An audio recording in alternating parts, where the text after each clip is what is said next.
وبه نستعين. صلى الله على النبي الكريم وعلى آله وصحبه أجمعين.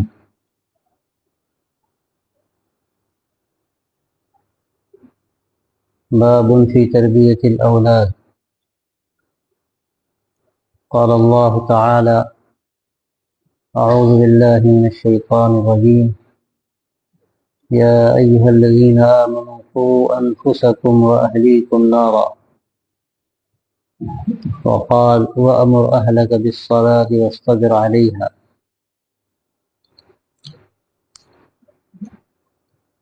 عن عبد الله بن عمر رضي الله عنهما قال: سمعت رسول الله صلى الله عليه وآله وسلم يقول: كلكم راع وكلكم مسؤول عن رعيته، والإمام راع ومسؤول عن رعيته، والرجل راع ومسؤول عن رعيته، والمرأة راعية في بيت زوجها ومسؤولة عن رعيتها، والخادم راع في مال سيده ومسؤول عن رعيته، وكلكم راع وكلكم مسؤول عن رعيته.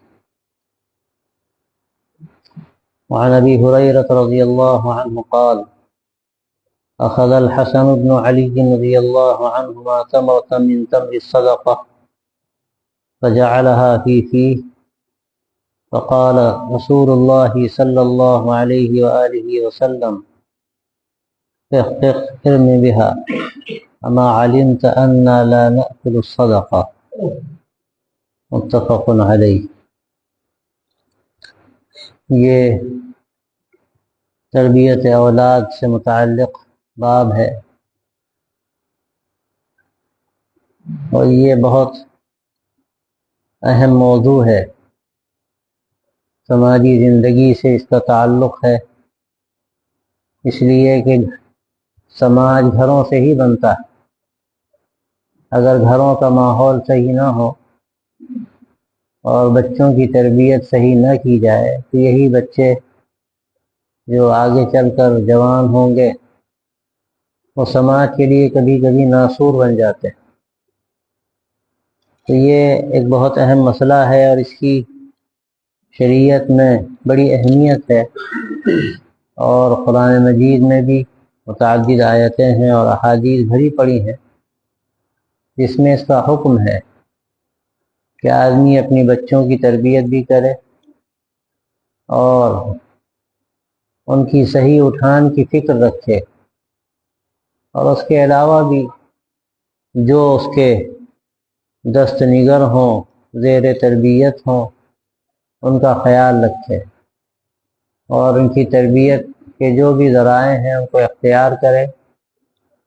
اور ظاہر ہے کہ اس میں ترغیب کی بھی ضرورت ہوتی ہے اور ترہیب کی بھی ضرورت ہوتی ہے، اور یہ انسانی مزاج ہے، اور ترغیب کا پہلو غالب رکھا جائے تو یہ بہتر ہے، اور یہی احادیث سے معلوم ہوتا ہے۔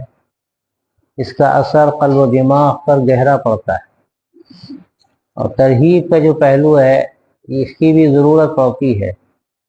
بعض طبع ایسے ہوتے ہیں کہ بغیر تنبیہ کے اور زجر و توبیخ کے ان کے اندر تبدیلی نہیں پیدا ہوتی۔ تو دونوں چیزیں بڑی اہم ہیں اور اس کا ہمیں حکم دیا گیا ہے، اور احادیث میں اس کی تفصیلات ہمیں ملتی ہیں جو یہاں نقل کی گئی ہیں۔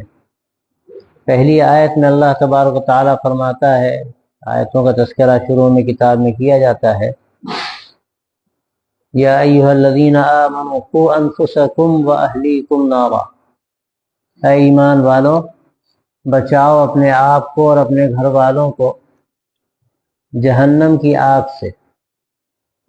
یہ جو حکم ہمیں دیا گیا ہے کہ اپنے آپ کو اور اپنے گھر والوں کو جہنم کی آگ سے بچاؤ، اس کا کیا مطلب؟ بچانے کا طریقہ کیا ہے؟ یہ تو وہاں آخرت میں ہمارے بس میں نہیں ہے کہ ہم جو چاہیں وہاں کر لیں، جس کو چاہیں بچا لیں۔ بچانے کا مطلب یہ ہے کہ ہم ان کو ایسے راستے پر ڈالیں، خود اپنے آپ کو ڈالیں اور اپنے گھر والوں کو ایسے راستے پر ڈالیں کہ وہ جہنم کی آگ سے بچ جائیں۔ اب اس میں یہی ہو سکتا ہے کہ آدمی فکر کرے، تربیت کرے اور ان کو ایسے راستے پر لائے، ایسے راستے پر ڈالے جو راستہ جنت کی طرف جاتا ہو۔ اب یہاں دیکھیے، پہلے حکم ہے اس کا کہ اپنے آپ کو بچاؤ اور پھر اپنے گھر والوں کو بچاؤ۔ اس سے ایک بات معلوم ہوتی ہے کہ جب تک آدمی خود اپنی فکر نہیں کرے گا اور اپنی اصلاح نہیں کرے گا اور اپنے کو صحیح راستے پر نہیں لائے گا تو نہ تو اس کی بات میں وزن ہوگا اور نہ پھر اس کا گھر پر کوئی اثر پڑے گا۔ خود تو آدمی غلط راستے پر ہے، نمازوں کا اہتمام نہیں ہے، غلط کاموں میں لگا ہوا ہے، اور بچوں کو چاہتا ہے کہ فرشتے بن جائیں، ان کو صحیح راستے پہ لانا چاہتا ہے۔ تو یہ ذرا دشوار کام۔ بعض عجیب طبائع ہوتے ہیں کہ وہ اپنی فکر تو نہیں کرتے لیکن بچوں کی فکر کرتے ہیں۔ اس میں ہوتا یہ ہے کہ وہ کچھ زیادہ اثر انداز نہیں ہو پاتے۔ بچے تو ماں باپ کو دیکھتے ہیں اور وہیں سے رنگ پکڑتے ہیں۔ اگر ماں باپ کا معاملہ ٹھیک نہیں ہے، وہ غلط راستے پر ہیں، تو ظاہر ہے کہ بچوں کی تربیت مشکل کام ہے۔ اسی لیے قرآن مجید یہ بات کہتا ہے کہ پہلے اپنی فکر کرو، اپنے آپ کو بچاؤ جہنم کی آگ سے اور اپنے گھر والوں کو بچاؤ۔ جب تم اپنے آپ کو صحیح راستے پر لاؤ گے تو گھر والوں کا صحیح راستے پر آنا آسان ہوگا۔ لیکن یہ دونوں باتیں کہی گئی ہیں، ایک طرف اپنی فکر بھی کرنی ہے لیکن اس کے ساتھ ساتھ ہماری یہ بھی ذمہ داری ہے کہ اپنے گھر والوں کی ہم فکر کریں، اور ترتیب یہ ہے کہ آدمی اپنی فکر کے بعد گھر والوں کی فکر کرے۔ بچے کدھر جا رہے ہیں، بیوی کا حال کیا ہے، سماج میں جو خرابیاں ہیں کہیں ایسا تو نہیں کہ وہ گھر میں در آئیں اور ہمیں پتہ بھی نہ چلے، کیونکہ آج کل اس کی بڑی سہولت ہے۔ موبائل نے ہر چیز کو گھر میں داخل کر دیا۔ دنیا میں کوئی بھی خرابی ہو کسی قسم کی، اب ایسا نہیں ہے کہ وہ دنیا کسی الگ علاقے میں ہو، آج تو موبائل کے ذریعے سے وہ چیز ہمارے گھر کے اندرون میں داخل ہوتی ہے۔ تو اب اگر اپنے گھر والوں کا ہم خیال نہیں کریں گے، ان کی تربیت کا لحاظ نہیں رکھیں گے تو وہ بگاڑ کے راستے پر پڑ جائیں گے، ان کا سنبھالنا مشکل ہو جائے گا۔ تو اس لیے اپنی بھی فکر کرنی ہے اور پھر نمبر 2 پر اپنے گھر والوں کی فکر کرنی ہے۔ بعض عجیب لوگ ہوتے ہیں کہ ساری دنیا کی فکر کرتے ہیں لیکن گھر والوں کو ہوش نہیں رہتا۔ یہ بات نامناسب ہے، ترتیب سے ہٹی ہوئی ہے۔ ہمیں دیکھنا چاہیے کہ ہمارے گھر والے کدھر جا رہے ہیں۔ آپ نے اپنے بچے کو یا بچی کو اسکول میں ڈال دیا، کالج میں ڈال دیا، آپ مطمئن ہو گئے، آپ وہاں ڈال کر کسی اچھے کام میں نکل گئے، دین کے کام میں نکل گئے، اور آپ بھول گئے کہ اب وہ کس راستے پر جا رہے ہیں۔ ایسے کتنے واقعات ہیں، اور لوگوں نے مجھے بتائے کہ ابا تو چلے گئے کہیں دین کے کام میں لگ گئے، اب گھر میں کوئی پرسان حال نہیں، کوئی دیکھنے والا نہیں۔ نتیجہ اس کا یہ ہے کہ بچے غلط راستے پر جا رہے ہیں، بچیاں غلط راستے پر جا رہی ہیں۔ تو یہ بہت بعض مرتبہ نامناسب شکل ہو جاتی ہے، اور پھر اس کا نقصان ایک یہ ہوتا ہے کہ دین کا کام بھی بدنام ہوتا ہے، کیونکہ گھر میں تو حال ہی ہے۔ ہاں یہ الگ بات ہے کہ آدمی پوری کوشش کرے، پورا اہتمام کرے، پھر اللہ کے حکم سے اگر خدا نخواستہ کوئی بگاڑ آتا ہے تو اس میں اس کی ذمہ داری نہیں ہے، اس نے تو حق ادا کر دیا۔ اور اس کی مثالیں حضرت انبیاء علیہ السلام کے گھروں میں۔ حضرت نوح علیہ السلام کا بیٹا کیا تھا؟ وہ کافر تھا، اور اللہ تبارک و تعالیٰ نے یہ کہہ دیا کہ انہ لیس من اہلک انہ عمل غیر صالح، یہ آپ کے گھر کا نہیں ہے، آپ کا لڑکا تو ہے لیکن گویا کہ اس کو الگ کر دیا گیا۔ تو کبھی ایسا بھی ہوتا ہے کہ بعض بچوں میں ایسا بگاڑ آ جاتا ہے کہ چاہنے کے باوجود بھی آدمی اصلاح کرنا چاہے تو اصلاح نہیں ہو پاتی۔ یہ تو اللہ کی طرف سے سب فیصلے ہوتے ہیں، لیکن ہماری ذمہ داری کیا ہے؟ ہم کتنا کر سکتے ہیں؟ اگر ہم نے اپنی ذمہ داری نہیں ادا کی اور پھر بگاڑ ہوا تو اس میں کئی نقصانات ہیں۔ ایک تو جو ہم دین کا کام کر رہے ہیں وہ بھی بدنام ہوگا کہ گھر میں تو حال ہی ہے، اور دوسرے یہ کہ کل قیامت میں ہم سے سب سے بڑھ کے یہی ہے کہ کل قیامت میں ہم سے سوال ہوگا کہ تمہارے ذمے کیا گیا تھا اس کو، تم نے اس کا خیال نہیں کیا، اس کی فکر نہیں کی کس راستے پر جا رہا ہے۔ تو ایک طرف تو اپنی فکر کرنی ضروری ہے کہ ہم غلط راستے پر نہ پڑیں، اور دوسری طرف گھر والوں کی فکر ضروری ہے۔ اور دیکھیے ہوتا کیا ہے، اگر ہمارے گھر کا مزاج صحیح نہ بنا، اس کا ایک اور نقصان بھی ہوتا ہے کہ کبھی کبھی آدمی خود بھی بگڑ جاتا ہے۔ اگر بیوی صحیح نہیں ہے اور بچے صحیح نہیں ہیں، غلط راستے پر ہیں، رہنا تو انہیں کے ساتھ ہے۔ بھئی صحبت کا جو اثر پڑتا ہے، تو سب سے زیادہ صحبت کس کی میسر ہوتی ہے؟ سب سے زیادہ صحبت بیوی کی میسر ہوتی ہے۔ گھر والوں میں گھر والوں کے ساتھ وہ رہتا ہے۔ اب اگر گھر والوں کا صحیح دینی مزاج نہ بن سکا، تو ایک تو ان کا جو نقصان ہے وہ تو ہے، خود اس کا بھی نقصان ہے جو ذمہ دار ہے، کہ اب وہ مستقل وہیں رہے گا تو وہ برائیاں آہستہ آہستہ، اس کا ڈر ہے کہ خود اس کے اندر بھی منتقل ہو جائیں گی اور پھر وہ بچ نہ سکے گا۔ اس لیے بھی اس کو گھر کا ماحول بہتر بنانا چاہیے کہ اس کے حق میں بھی بہتر ہے، اس اعتبار سے کہ وہ بھی صحیح راستے پر، اس کے لیے رہنا آسان ہو جائے گا۔ یہ حکم دیا ہے، اسی لیے اللہ تبارک و تعالیٰ نے کہ اپنے آپ کو بچاؤ، اپنے گھر والوں کو بچاؤ جہنم کی آگ سے۔ لیکن آج کے زمانے میں، آج کے دور میں سب سے بڑا مسئلہ یہی ہمارے سامنے ہے، اور اس کی وجہ کیا ہے کہ جو تعلیم کا نظام ہے، اسکول اور کالجز ہیں، وہ بالکل ایک الگ نظام اور الگ طریقے پر چل رہے ہیں۔ وہاں پوری کوشش یہی کی جاتی ہے کہ وہاں کا پڑھنے والا اللہ سے برگشتہ ہو جائے، دین سے برگشتہ ہو جائے۔ وہاں الہاد سکھایا جاتا ہے، یا جو جن مذاہب کے اسکول ہیں وہاں کا کلچر بھی ہوتا ہے اور وہاں کا عقیدہ بھی ہوتا ہے۔ جو عیسائی مشنری اسکول ہیں وہاں تصویر پڑھائی جائے گی، اور جو ہمارے یہ ہندو بھائی ہیں، ان کے جو ہندو میتھالوجی ہے، ان کے اسکول ہیں تو وہاں وہ میتھالوجی پڑھائی جائے گی۔ اور اس کا اثر یہ پڑتا ہے کہ لاشعور میں بچوں میں جو توحید کا عقیدہ مضبوطی کے ساتھ ہونا چاہیے وہ نکل جاتا ہے، اور پتہ بھی نہیں چلتا اس کا۔ اس کے اس وقت بہت واقعات سامنے آ رہے ہیں، بڑے بڑے دینداروں کے گھروں میں ایسے واقعات سامنے آ رہے ہیں، اس لیے کہ وہاں وہی سکھایا جا رہا ہے، بچے وہی دیکھ رہے ہیں، اب ان کے ذہن و دماغ سے اس کی شناخت نکل جاتی ہے۔ ابھی قریب میں کئی قصے لوگوں نے سفروں میں سنا ہے کہ بچی گھر میں داخل ہوئی تو بجائے اس کے کہ وہ سلام کرے، وہ اور کچھ کر رہی ہے، یہاں کہنا بھی مشکل ہے میرے لیے۔ اور اس طرح کتنی چیزیں ہیں۔ ایک قصہ کسی نے پہلے سنایا، میں نے درجنوں جگہ سنایا ہوگا، کہ بڑے دیندار باپ اور بڑے مطمئن کہ ہم نے اسکول میں پڑھا دیا اور ڈال دیا، وہ پڑھ رہی ہے۔ ایک دفعہ وہ رکشا جس سے جاتی تھی یا وہ گاڑی نہیں آئی، اب یہ لے جانے لگے تو راستے میں ایک وہ آیا، کوئی کسی کا عبادت خانہ آیا کسی دوسرے مذہب والوں کا، وہ ہاتھ جوڑ کے ایک دم سے کھڑی ہو گئی کہ یہ کیا کر رہی ہے؟ تو بولی کہ ہمارے وہاں اسکول میں سکھایا گیا کہ کوئی بھی مذہب ہو کہ عبادت خانے اگر نظر آئیں تو ہاتھ جوڑنا چاہیے اور احترام کرنا چاہیے۔ اور میرے تو کان کھڑے ہو گئے کہ یہ تو ہاتھ سے سب کچھ نکل جائے گا۔ اس طرح کے واقعات اس دور میں بہت زیادہ ہو رہے ہیں، اور اس کے نتیجہ یہ ہے کہ ارتداد ایک عام اس کا مزاج بنتا چلا جا رہا ہے، اس لیے کہ دین کی اہمیت یا عقیدہ توحید کی جو اہمیت ہے وہ دلوں سے نکلتی جا رہی۔ اس کی ذمہ داری کس کی؟ اصل ذمہ داری تو جو گھر کا ذمہ دار ہے اس کی ہے، کہ وہ خیال کرے کہ اپنے بچوں کو کہاں ڈال دیا اس نے، بچی کو لے جا کے کہاں ڈال دیا۔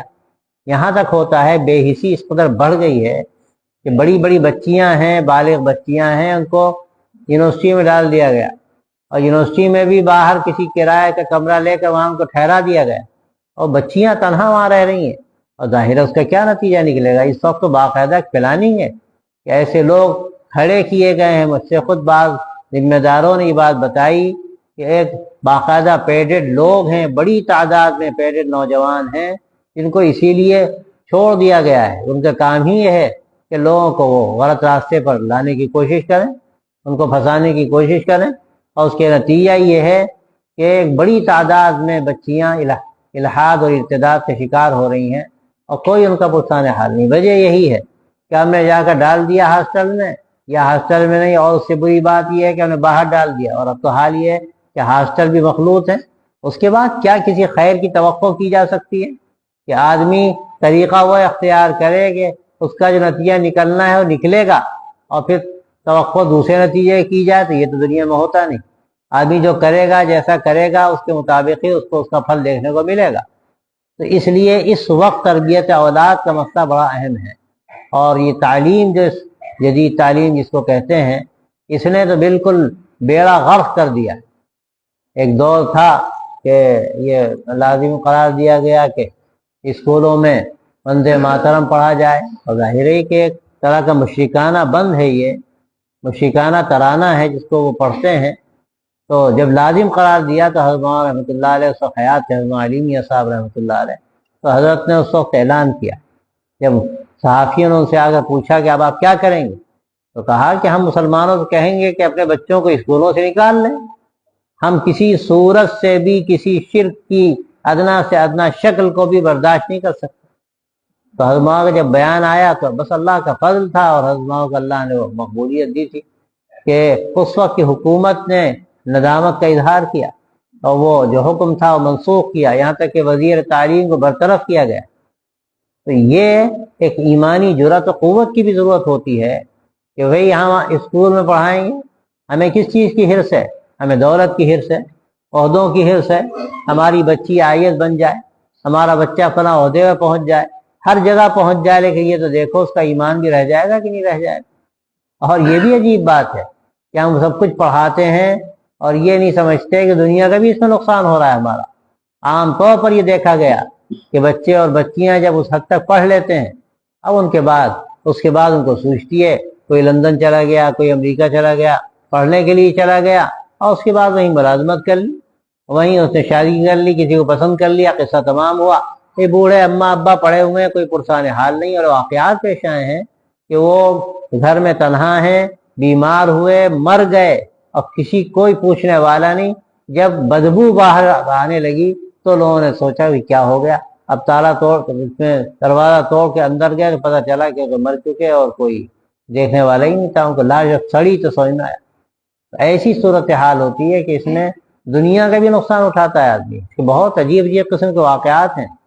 یہ جو یورپ کا کلچر ہے، اور پھر اس میں کہتے ہیں کریلا نیم چڑھا، یہاں جو کچھ مشرکانہ باتیں اس میں داخل ہوئی ہیں، اس نے اس پورے نظام تعلیم کو ایسا بنا دیا ہے کہ اگر ہم ہوشیار نہیں رہیں گے اور اپنے بچوں کو بے دریغ وہاں داخل کر دیں گے اور نہیں سوچیں گے کیا ہوگا، تو پھر ہمارا ایمان، ہمارے بچوں کا، ہمارے آنے والی نسلوں کا ایمان سلامت رہنا بہت مشکل ہے۔ اس کے لیے تو مسلمانوں پر لازم تھا کہ وہ اپنے اسکول قائم کرتے۔ حضرت مولانا علی میاں صاحب تو ایسی توجہ اس پر دیتے تھے، یہاں تک مولانا جملہ مشہور ہے کہ کوئی آ کر تم سے کہے کہ بھئی ہم ایک اسلامک اسکول بنا رہے ہیں بچوں کی تعلیم کے لیے، اور دوسرا آ کر کہے کہ مسجد کے 2 مینارے بننے تھے، ایک بن گیا، ایک باقی ہے، اس کے لیے ہم چندہ چاہتے ہیں، تو حضرت کہتے تھے کہ جو اسکول کے لیے چندہ مانگ رہا ہے، میں کہتا ہوں اس کو چندہ دو، اس لیے کہ اس کے چندے سے کم ہمارا ایمان، ہمارے آنے والی نسلوں کا ایمان بچ جائے گا، ورنہ کون مسجدوں کو آباد کرنے والا رہ جائے گا، مسجدیں ویران ہو جائیں گی۔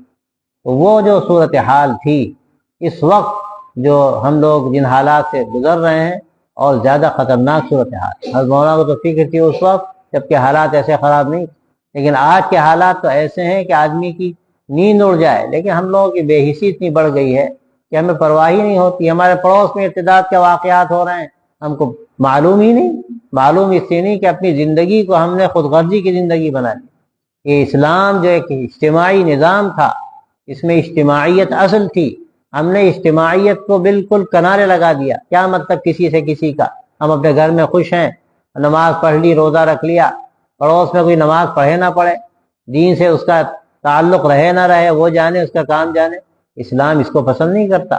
ہمیں حکم ہے اس کا کہ ہم دوسروں کی فکر کریں، ہم امر بالمعروف کریں، ہم نہی عن المنکر کریں، ہم خیر کا مزاج بنائیں، خیر کا ماحول بنائیں، لوگوں کو برائیوں سے نکالنے کی کوشش کریں۔ اور دیکھیے ہوتا کیا ہے، اگر کوئی برائی بڑھتی ہے اور پھیلتی ہے اور اس کا سیلاب آتا ہے، تو ہم یہ اگر سمجھتے ہیں کہ ہمارا گھر بچ جائے گا تو بہت بڑی بھول ہے۔ سیلاب کسی کے گھر دیکھ کر نہیں جاتا، وہ سیلاب کے ہمارے گھر میں بھی داخل ہو، پہلے مرحلے میں ہمیں اس سیلاب کو روکنے کی ضرورت ہے۔ یہ بہت بنیادی ہماری اس وقت کی ضرورت ہے۔ تربیت اولاد میں یہ بہت اہم مسئلہ اس وقت کے نظام تعلیم کا ہے، اسکولوں اور کالجوں کا ہے، یونیورسٹیوں کا ہے، جہاں بے درے اپنے بچیوں کو ہم بھیج دیتے ہیں۔ اگر خدا نخواستہ ہم نے ایسا کیا اور ہم نے ان کے ایمان کی فکر نہیں کی اور تربیت نہیں کی، تو پھر ہم کو سنبھال نہیں سکے گے۔ اور دوسری بات یہ ہے کہ ہمیں تعلیم ہی کی فکر نہیں. ہمارے بچے صبح سے نکل جائیں، کنچے کھیلیں اور گلیوں میں گھومیں پھریں، گالیاں بکیں. اور عام مسلمان محلوں میں جہاں غربت ہے آپ دیکھیے یہی صورتحال نظر آتی ہے. اس کا کیا نتیجہ نکلے گا؟ وہ بھی کسی بری صحبت میں پڑیں گے، وہ بھی برائیوں میں پڑیں گے، ان کا بھی شکار ہو جائے گا اور ہم ہاتھ ملتے رہ جائیں گے. اس طرح کے واقعات ایسے ایسے پیش آ رہے ہیں کہ عقل دنگ رہ جائے. اسکولوں کالجوں میں جو ساتھ رہنے کے نتیجے میں ہو رہا ہے، اور حیرت ہے ماں باپ پر کہ لگتا ہے ان کے اندر سے ایمان کی جو اہمیت ہے وہ بھی نکل گئی. میں اکثر سناتا تھا، ہمارے رائے کا ایک قصہ پیش آیا کہ کوئی کارپینٹر یا کیا تھا، وہ گھر میں کوئی کام کے لیے گیا تو دیکھا کہ ایک صاحب بیٹھے ہوئے ہیں، پنڈت جی بیٹھے ہیں اندر. تو اس نے کہا کہ بعد میں کہ یہ صاحب یہاں بیٹھے ہیں، سمجھ میں نہیں آیا. ارے وہ کچھ نہیں، ہمارے سمجھی ہیں. کیا سمجھی ہیں آپ کے؟ کہ ہاں وہ ہماری لڑکی کی شادی نہیں ہو رہی تھی اور کچھ تعلق ان کے بیٹے سے ہوا تو انہوں نے رشتہ دیا، تو ہم نے سوچا چلو شادی نہ ہونے سے بہتر ہے کہ یہی شادی ہم کر دیں. آپ کیسی بات کر رہے ہیں؟ شادی نہ ہونے سے بہتر ہے کہ آپ اس کا ایمان ختم کر دیں، آپ اس کو آگ میں جھونک دیں. آپ کو اس کا احساس نہیں کہ آپ کیا کر رہے ہیں. مگر آپ غور کیجئے کہ ان پر ذرا بھی اس کا اثر نہیں پڑا. ٹھیک ہے سب چلتا ہے. صورتحال ایسی ہو گئی ہے کہ ایمان کی اہمیت، عقیدے کی اہمیت اس وقت دلوں سے نکل گئی. اور یہ سب سے زیادہ خطرے کی بات ہے، سب سے زیادہ خطرے کی بات ہے. اس لیے کہ اگر اہمیت نکل گئی تو آگے تو وہ چیز پھر ایسی بڑھتی چلی جائے گی جس کو ڈھلوان پہ پڑ جائے. ڈھلوان میں پڑ جانے کے بعد گاڑی کا سنبھالنا بڑا مشکل ہوتا ہے. تو ان ایسی صورتحال میں یہ بڑا اہم موضوع ہے تربیت اولاد کا، کہ ہم اپنی آنے والی نسلوں کی فکر کریں، ان کے لیے اسلامک اسکول قائم کریں. اگر ہم ان کو کالجوں میں اسکولوں میں بھیجتے ہیں، مجبوری ہے، کوئی وہاں نظام نہیں ہے، کوئی اسلامک اسکول نہیں ہے، تو فرض ہے فرض ہے فرض ہے کہ ہم ان کے لیے کوئی ایسا انتظام مکتب کا کریں یا ٹیوشن کا کریں یا کوئی کاؤنسلنگ سینٹر قائم کریں جہاں ان کا عقیدہ مضبوط ہو جائے، ایمان مضبوط ہو جائے، دین پر اعتماد بحال ہو جائے. خاص طور سے اگر بڑی بچیاں ہیں ان کے لیے آپ نے کوئی ایسا سینٹر نہیں بنایا تو پھر خطرہ ہے. اس لیے ہم اس کو فرض سمجھتے ہیں کہ ہر شہر میں 2-4 محلوں کو جوڑ کر بچیوں کے لیے، خواتین کے لیے ایک سینٹر ہونا چاہیے.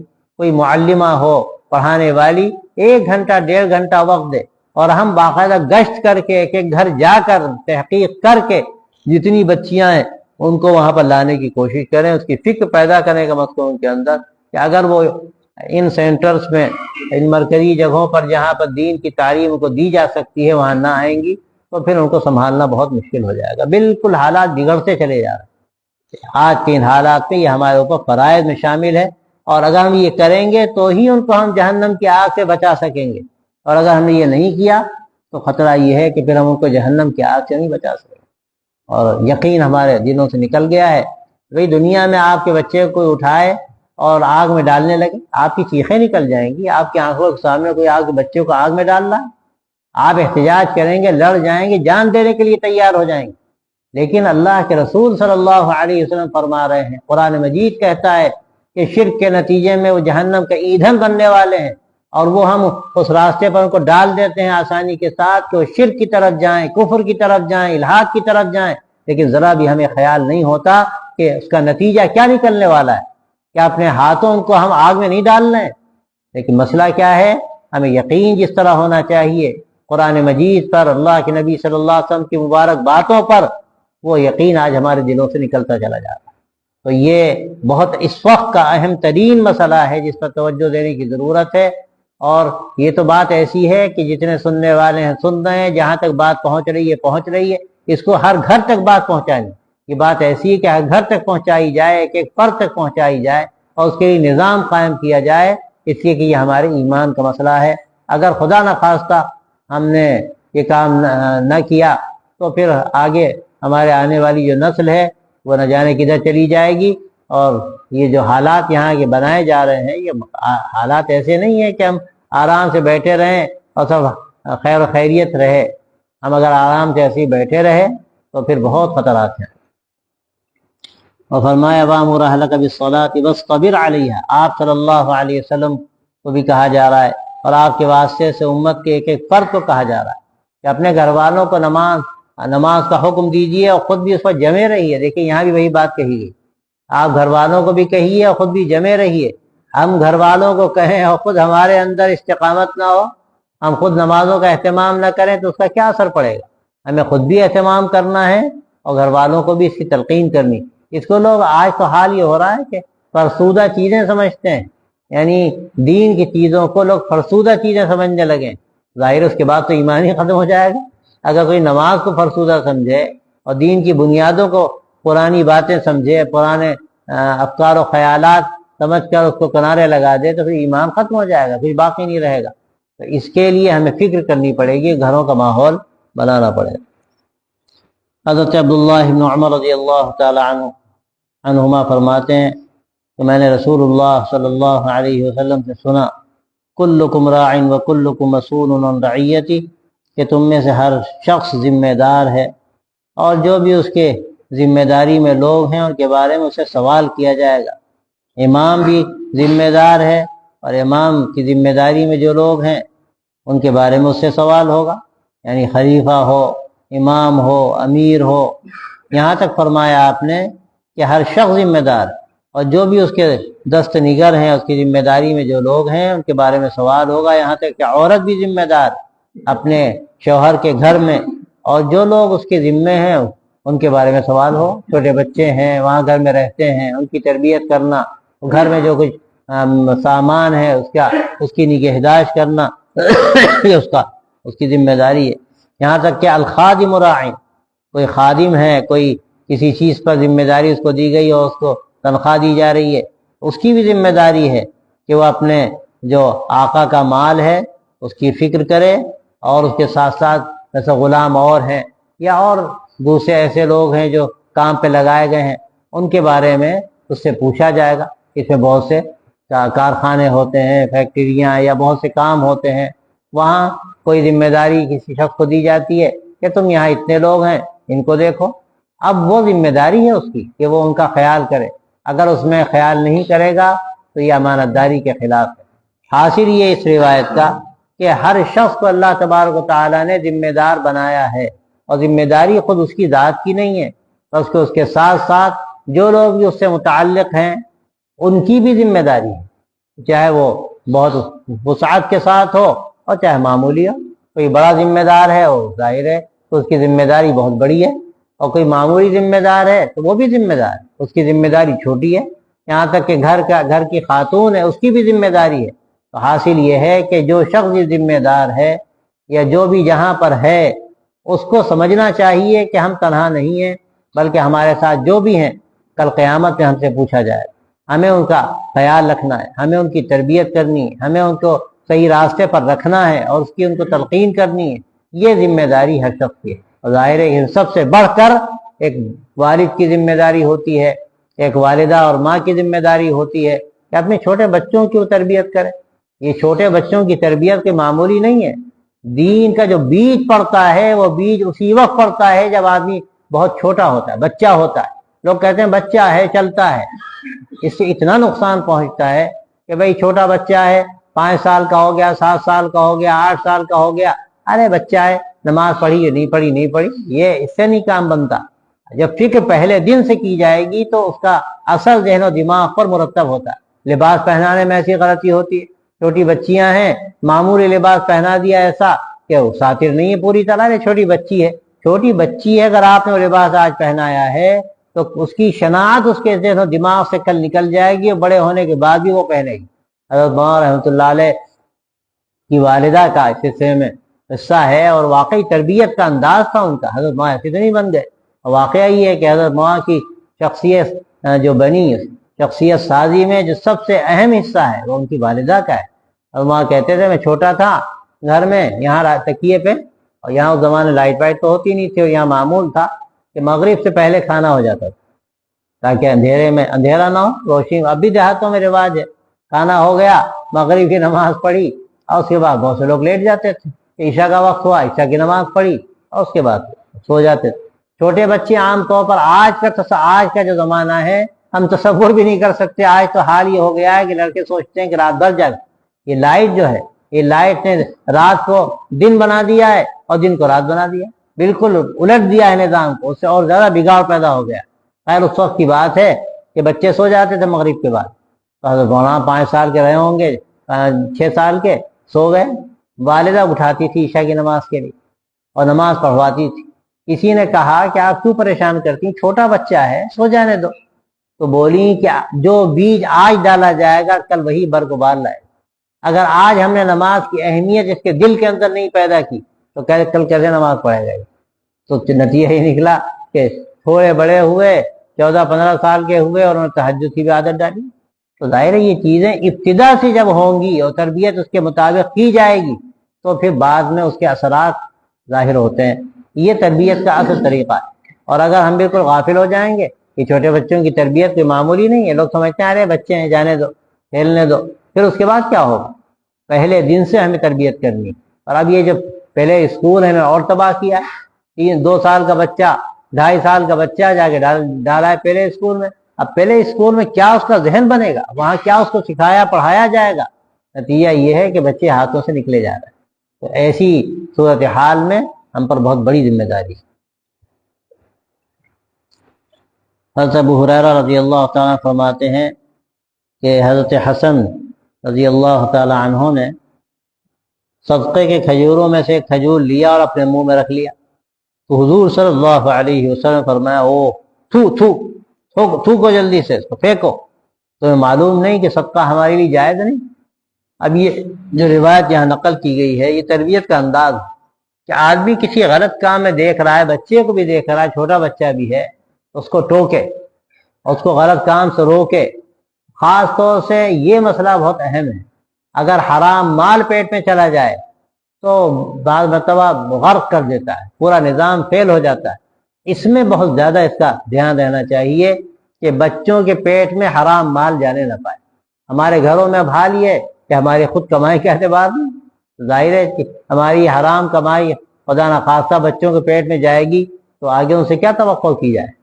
یہ حرام مال جو خون میں شامل ہو جاتا ہے پھر خیر وجود میں نہیں آتا، اور اس کا ڈر ہوتا ہے کہ غلط راستے پر بچے پڑ جائیں۔ اور آج جو تباہی ہے اس تباہی کا اور برائیوں کا بڑا سبب یہی ہے کہ حرام و حلال کا فرق ہی نہیں۔ بازاروں میں جو چیزیں مل رہی ہیں اس وقت، بچوں کو جن چیزوں کا شوق ہوتا ہے اکثر چیزیں وہ ہیں کہ جس میں نامناسب اجزاء شامل ہیں، یا تو حرام چیزیں شامل ہیں، اکثر آپ دیکھیے کہیں سور کی چربی ملی ہوئی ہے یا حرام چربی ملی ہوئی ہے، اور کچھ نہیں اگر تو جو بازاروں میں یہ فاسٹ فوڈ جس کو کہتے ہیں اس میں ایسی نامناسب چیزیں داخل کر دی گئی ہیں کہ اس کو کھانے کے بعد آدمی کے اندر غلط خیالات پیدا ہوتے ہیں، وہ غلط راستے پر پڑتا ہے اور بچوں کو اسی کا شوق، وہی کھائیں گے۔ اب ظاہر ہے جب مستقل بچپن سے وہ چیزیں کھلائی جائیں گی تو آگے چل کر ان کی کیسے تربیت صحیح طریقے پر ہو سکتی؟ اس سے بھی ہمیں شروع سے ان کو بچانے کی ضرورت ہے۔ یہ تو ایک مثال ہے کہ صدقے کا کھجور تھا، آپ صلی اللہ علیہ وسلم نے دیکھا کہ حسن رضی اللہ عنہ بہت چھوٹے سے بچے تھے، انہوں نے اٹھا لیا، جیسے بچے منہ میں ڈالتے ہیں ڈال لیے، فوراً آپ نے اس کو نکالا اور کہا تھوکو اس کو، یہ ہمارے لیے درست نہیں، اور بتایا کہ ہماری درست نہیں صدقے کا مال۔ تو یہ حدیث میں آتا بھی ہے کہ انما ہی اوساخ الناس، یہ تو نجاست ہے لوگوں کی، تو اس کا استعمال کرنا درست نہیں۔ اس پر بعض لوگوں کے ذہن میں اشکال پیدا ہوتا ہے کہ اگر نجاست ہے تو بیچارے غربا ہی نجاست کے لیے رہ گئے۔ اس کا جواب یہ ہے کہ غربا جو ہوتے ہیں ان کی غربت ایک چھلنی، جیسے چھلنی ہوتی ہے، آپ فلٹر کہہ لیجئے جس میں پانی چھن جاتا ہے، تو یہ غربت ایک فلٹر ہے۔ جب آپ صدقہ دیں گے کسی غریب کو تو وہ اس کی غربت کے فلٹر میں چھن کر پاک ہو جائے، اب وہ اس کے لیے بھی جائز اور صاف ستھرا، اور دوسرا اگر استعمال کرے تو اس کے لیے بھی جائز۔ اس کی مثال ہے حضرت بریرہ رضی اللہ تعالی عنہ، حضرت عائشہ رضی اللہ تعالی عنہ کا بہت تعلق تھا، باندھی تھی، وہ بعد میں آزاد کیا گیا، ان کے بہت سے قصے ہیں احادیث میں۔ ایک مرتبہ آپ گھر تشریف لائے تو گوشت پکڑا تھا ہانڈی میں، حضرت عائشہ صاحب نے پوچھا بھائی کس کا ہے، کون پکا رہا ہے؟ تو انہوں نے فرمایا کہ بریرہ پکا رہی ہیں۔ تو آپ نے فرمایا کہ بھائی جب تیار ہو تو مجھے بھی کھلانا۔ تو انہوں نے کہا کہ حضور یہ تو صدقے کا ہے۔ تو آپ نے کیا فرمایا؟ لہا صدقہ ولنا ہدیہ، ان کے لیے صدقے کا ہے، اب ہمارے لیے درست ہے، ہمارے لیے ہدیہ ہے۔ کسی غریب کو آپ نے جب دے دیا اور مالک بنا دیا تو اب اس کی غربت میں وہ چھن کر صاف ہو گیا، اب وہ سب کے لیے جائز۔ تو اس لیے کوئی اشکال کی بات ہی نہیں. مگر یہیں سے ایک بات اور معلوم ہوئی کہ اگر کوئی مستحق نہیں ہے، غریب نہیں ہے، اور پھر زکوٰۃ لیتا ہے، صدقہ لیتا ہے، تو پھر یہ چیز گویا اس کے نجاست کا ذریعہ بن جاتی ہے. اب اس کے لیے تو فلٹر اس کے پاس ہے نہیں غربت کا، جب فلٹر نہیں تو چھنا نہیں، اور چھنا نہیں تو اس نے کیا کھایا؟ اس نے نجاست کھائی، اس کے لیے وہ نجس چیز ہو جائے گی. تو آپ صلی اللہ علیہ وسلم جب دیکھا کہ حسن کو کہ وہ کھا رہے ہیں تو آپ نے روکا ہوں. تو معلوم یہ ہوا کہ بچے ہیں، اگر کوئی نامناسب چیز منہ میں ڈال بھی لی فوراً نکالیے اس کو زبان صاف کیجیے تاکہ وہ چیز پیٹ میں جانے نہ پائے. اس لیے کہ حرام مال پیٹ میں اگر چلا جائے گا تو وہ 10 خرابیوں کا ذریعہ بنے گا، اس کے نتیجے میں آپ بہتر تربیت نہیں کر سکتے. وآخر دعوانا الحمدللہ.